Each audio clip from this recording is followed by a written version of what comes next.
तुमच्या रोजच्या जगण्यातली विस्मयकारक माहिती जी ठरणारे तुमच्यासाठी महत्त्वाची.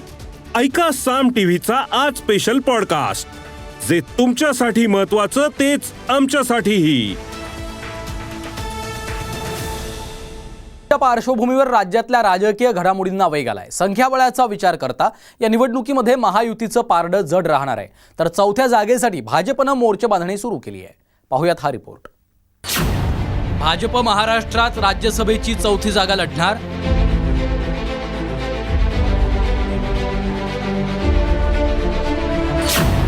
राज्यसभा निवडणुकीत महायुतीचं पारडं जड.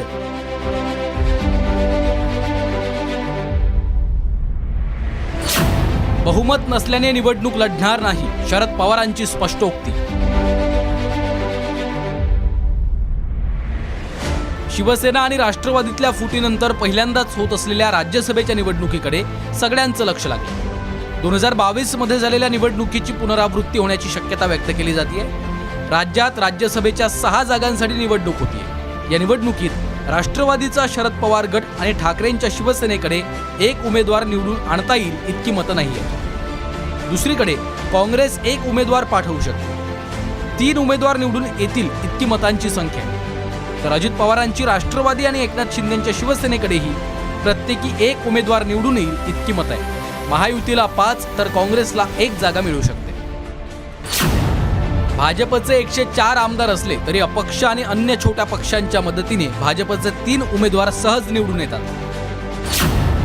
काँग्रेसचे आमदार असल्याने त्यांचा 1 उमेदवार सहज निवडून येतो. शिवसेनेच्या फुटीनंतर एकनाथ शिंदेंना 40 आमदारांचा पाठिंबा आहे. 10 अपक्ष त्यांच्या सोबत आहेत, त्यामुळे त्यांचाही 1 उमेदवार निवडून येऊ शकतो. राष्ट्रवादीच्या 54 पैकी 43 आमदारांचा पाठिंबा असल्याचा अजित पवारांचा दावा आहे, त्यामुळे त्यांचाही 1 उमेदवार सहज निवडून येऊ शकतो. ठाकरे गटाकडे 16 तर शरद पवार गटाकडे 11 आमदार आहेत. दोन्ही पक्षांनी संयुक्त उमेदवार दिला तरी 41 जादुई आकडा गाठणं कठीण आहे. आमदारांची संख्या पाहता राज्यसभेच्या 6 पैकी 5 जागा जिंकणं महायुतीला सहज शक्य आहे. उरलेली 1 जागा ही कशी मिळवायची यासाठी भाजपनं हालचाली सुरू केल्या. काँग्रेसकडे आमदारांची संख्या असल्यानं आता काँग्रेसच्या भूमिकेकडे लक्ष लागले. ब्युरो रिपोर्ट, साम टीव्ही न्यूज. या एपिसोडमधून मिळालेली माहिती कशी वाटली हे आम्हाला कमेंट्समध्ये नक्की कळवा.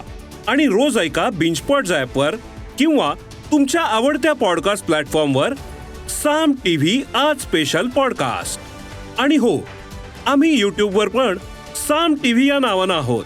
तिथे आम्हाला नक्की लाईक आणि सबस्क्राईब करा.